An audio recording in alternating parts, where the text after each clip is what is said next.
Hello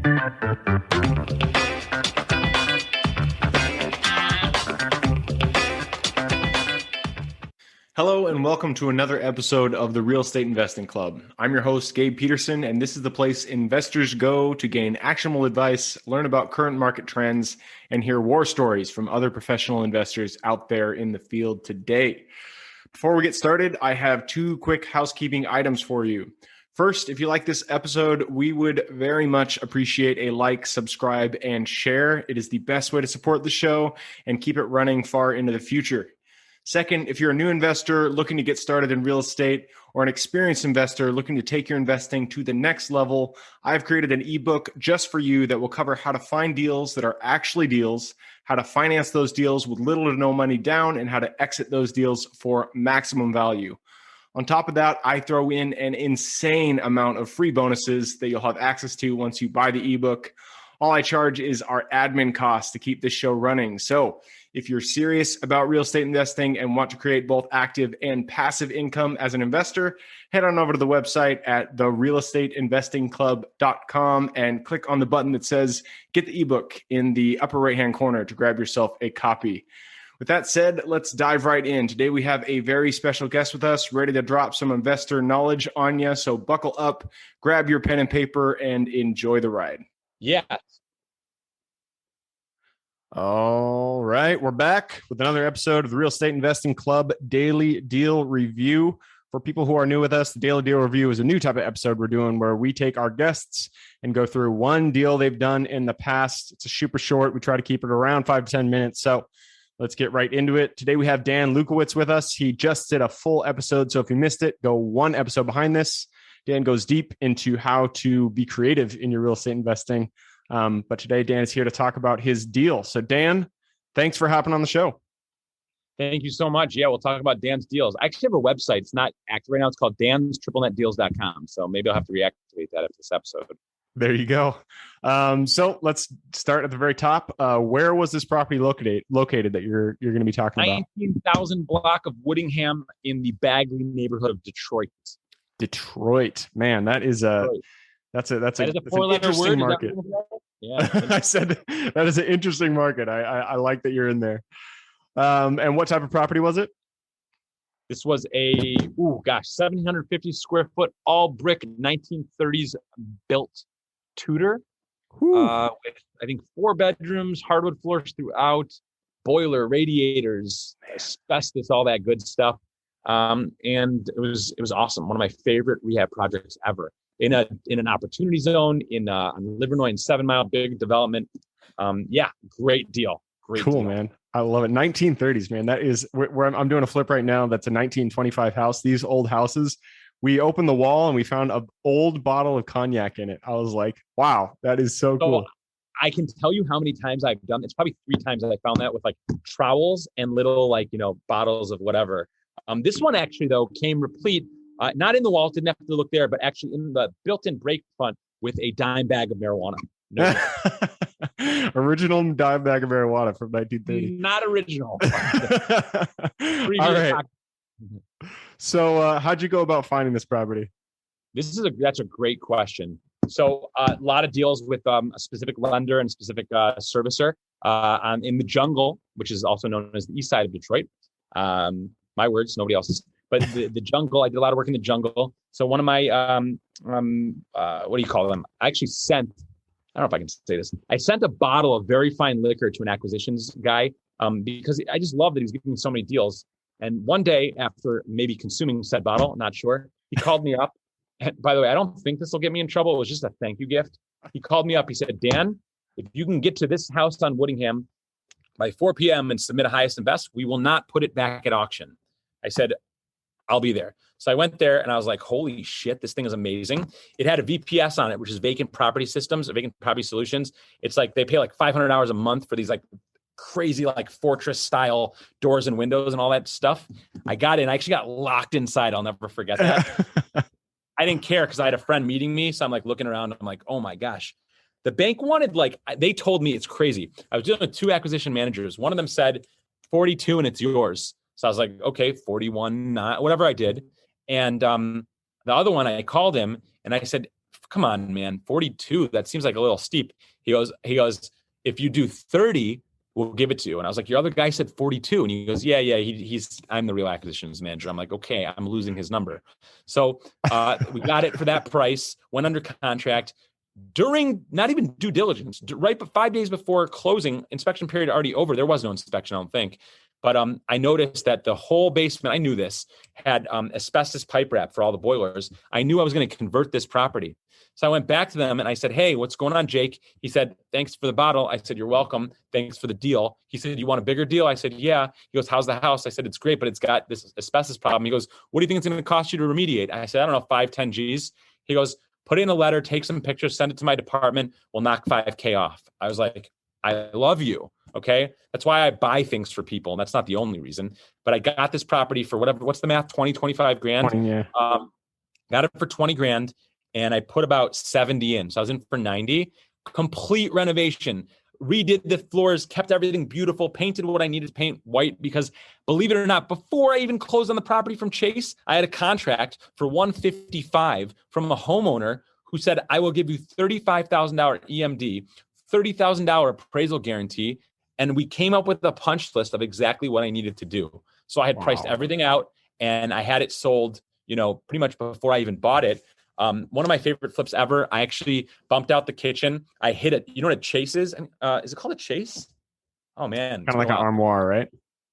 No, yes. It might not be called a chase. I forgot, but that's also chases on a couch. But this is basically an HVAC run that you have to make because I got rid of the boiler system, got rid of the remediated legally with the company and certificates and everything, all the environmental issues. And then I put in a new furnace in the basement, but I had to run ductwork through 3 stories. So I had to find the perfect spot where I could go through a closet to the attic in the 3rd story, meaning counting the basement, into the attic. But I also had to go through the kitchen. So I didn't want this like thing in the middle. So I bumped it out and I made I think it's called a chase, man. I got to look it up. But I went all the way up, cold air return and the other venting. And then I hid it in a closet, built out the closet. And now I have this beautiful home with beautiful arches and hardwood and wainscoting and all that. Beautiful windows. I kept the original windows, refinished them. It's amazing. And I put forced air and, just made the house amazing. It's still to this day, my favorite flip. And I know there's a young couple living there who's very happy. And now it's probably worth 300 grand, to be honest with you. No, yeah. And I can tell, I love those kind of stories because I can tell just by the way you're talking about it, that it was a labor of love to an extent. Like you really enjoyed flipping it. You got to see the end result. It was beautiful. So I love to hear that. Going back down the list, it sounds like you've already gone over this question. How'd you price it? How'd you analyze it? It was, where'd you come up with 31,000? Where'd you come up with that original number? Well, they told me, like the first guy told me. Yeah, he said 42. And I talked to the other guy. He's like, no, you can get it for less. It was just more like flipping the script. How much you want to offer, Dan? Well, what's it going to take? You know what I mean? That makes sense. So how'd you go about financing this? Was this all cash? Oh yeah, cash is king and queen. So yeah, no question. Yep. No question. And the value, it sounds like it was a full gut rehab. You did you take it down to the studs or did you leave? I'm sure there was lots of plaster on there. Not at all. In fact, thank God I didn't because it was a plaster. You know what I mean? Yep. It was wet plaster. The only place I had to do that was I had some electrical work, then the chase or whatever the heck it's called. New kitchen. The bathroom, believe it or not, the owner wanted it to maintain the historic charm. So I basically I never done this before, but I what do you call it? I did that coating. I coated the tiles to make them a more modern look. Cool. But kept the original tiles, and even like the I think it had blue stone, which is almost like a different color stone in the entryway. The hardwood was original. However, this is the funniest part. I matched the hardwood in the kitchen. I put hardwood there. I always love putting the whole house hardwood, and then we finish it all the same. I messed up on the rehab because I had so many different contractors in there, and I changed the order. You never want to like change the order of who goes behind who, but I changed the order, and then I called the flooring guy back. Big lesson. I offered to pay him again to redo it, and he said no, and he was pissed at me. Why? Because I disrespected his work. Yeah. Okay. Very valuable lesson. Funniest thing ever. When I finished, the floors were like a little bit distressed looking, and not intentionally. The appraiser comes in. He goes, I love this house. I said, yeah, me too. He goes, you know what my favorite part is? I go, what? You know where it's going. He said, I love the fact that you refinished the floors and made them a distressed look to fit the ambiance. That's a great serendipity, I guess is the word. Exactly. Awesome. So if you don't have to remember exact numbers, but what were the numbers going in? What'd you put into it for the rehab, and what was the exit? I guess I was in for 20. I put in about 70, and the exit was actually 155. It appraised for 157. I did have a partner in the deal. He put up all the money and got like, I don't even want to share the numbers as it's ridiculous. He got like 13% of the profit or something. But it was a quick flip, relatively speaking. And yeah, that was a great flip. But what's funny is that pales in comparison to like an average commercial real estate brokerage deal. Yeah. Yep. That's the thing about flips is everybody gets into real estate on the flip side, but then you learn more and you're like, damn, that you actually don't make a ton of money doing the flips, and there's a lot of work. So it's interesting.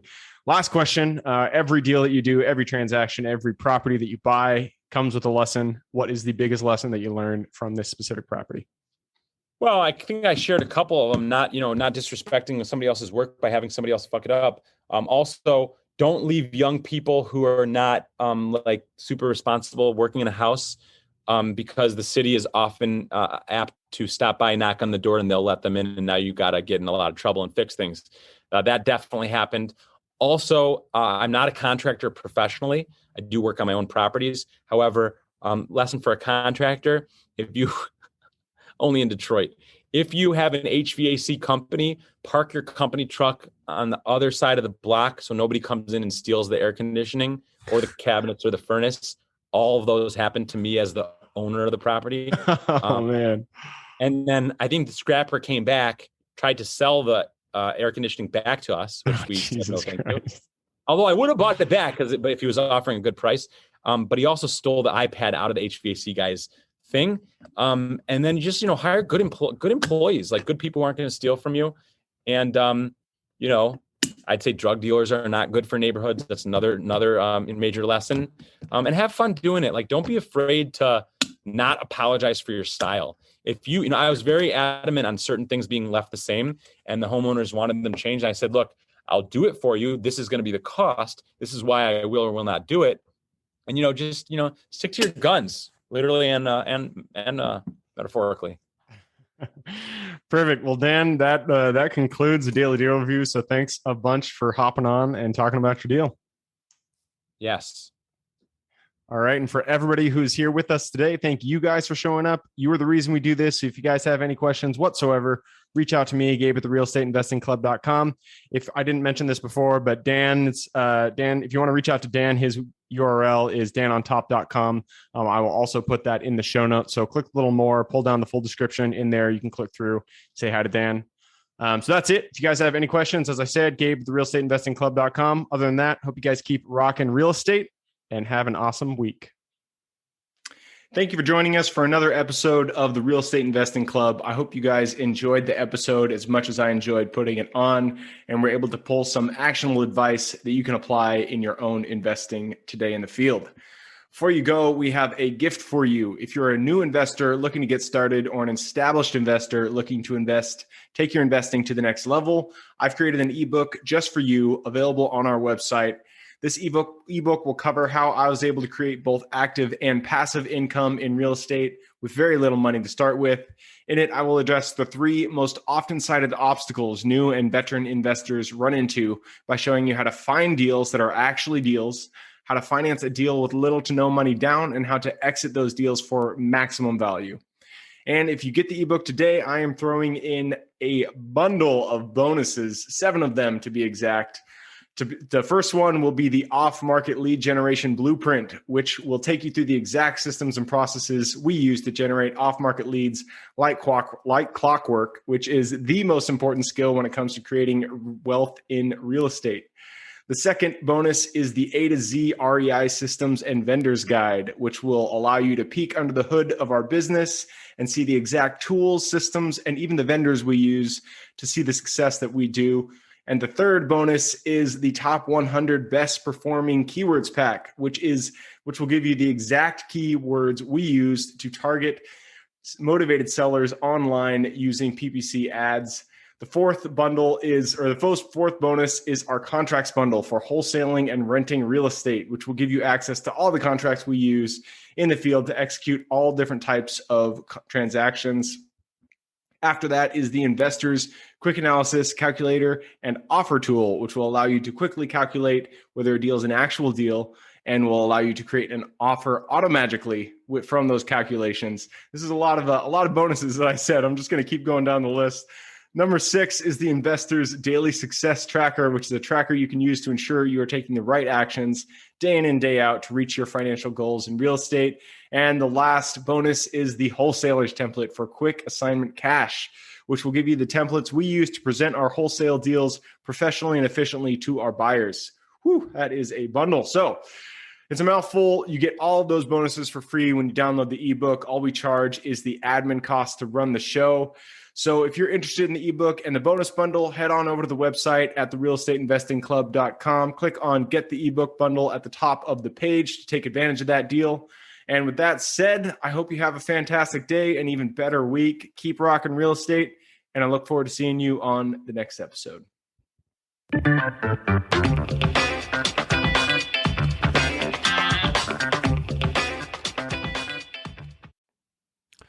All right, before I officially sign off, I have a quick announcement to make. If you're interested in becoming a passive investor in one of my deals, my own company, Kaizen Properties, is looking for capital partners for our upcoming projects. We invest in what are known as recession-resistant assets, mainly self-storage facilities, mobile home and RV parks, and industrial properties. If you're interested in investing and would like to learn a little bit more about my company, our investing criteria, and some of the previous projects we've done, go to the Real Estate Investing Club podcast at therealestateinvestingclub.com and scroll all the way down to the bottom of the page. Click on the Invest With Us button. That'll pop up the investor form. Fill that out, and we will reach back out to you as soon as we can. Or if you prefer a little bit more of a personal touch, you can reach out to me at gabe@therealestateinvestingclub.com.